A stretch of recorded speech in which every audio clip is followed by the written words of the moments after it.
اگر تمہیں کوئی بندہ نظر آئے کہ وہ صحابہ کی نقائص بیان کرتا ہے، زبان درازی کرتا ہے، سمجھ لینا یہ زندیق ہے، بے دین ہے، کوئی بھی ہو۔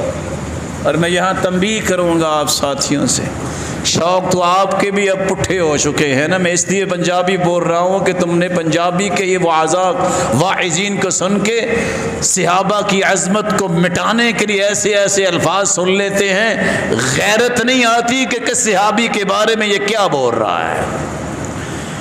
یہ اس لائق نہیں ہے کہ ان کو منبر و محراب میں بٹھایا جائے۔ جو صحابہ کے بارے میں زبان درازی کرتا ہے وہ چاہے کوئی بھی نسبت بیان کرے، صحابی کے بارے میں بد زبانی کرنے والا تو زندیق ہے، وہ آپ کا پیشوا کیسے ہو سکتا ہے؟ 10 لاکھ حدیثوں کے حافظ امام احمد بن حنبل کہا کرتے تھے، اذا رأيت الرجل يذكر اصحاب رسول الله بالسوء فاتهمه على الاسلام۔ جو صحابہ کے بارے میں بد زبانی کرتا نظر آئے، امام احمد بن حنبل کہتے ہیں اس کے بارے میں، اس کے ایمان کے بارے میں تہمت لگاؤ، یہ مسلمان ہے کہ نہیں۔ ساتھ لکھتے ہیں لا اراہ مسلمان، میں تو اس کو مسلمان نہیں سمجھتا۔ اور تم کہتے ہو کہ کیا اس کی طرز ہے، تم کہتے ہو کہ کیا کمال کا قصہ ہے یہ۔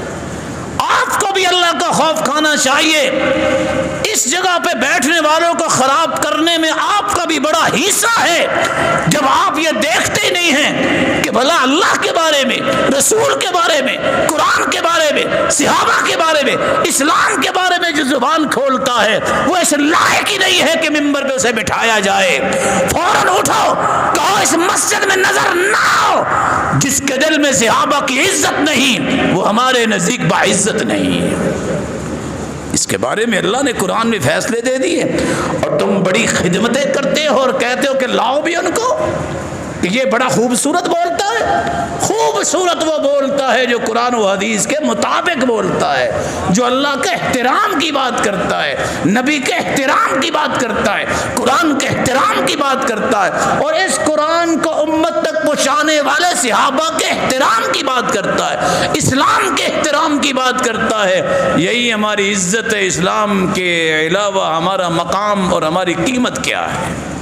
اللہ یہ بات سمجھنے کی توفیق دے۔ وآخر دعوانا الحمدللہ۔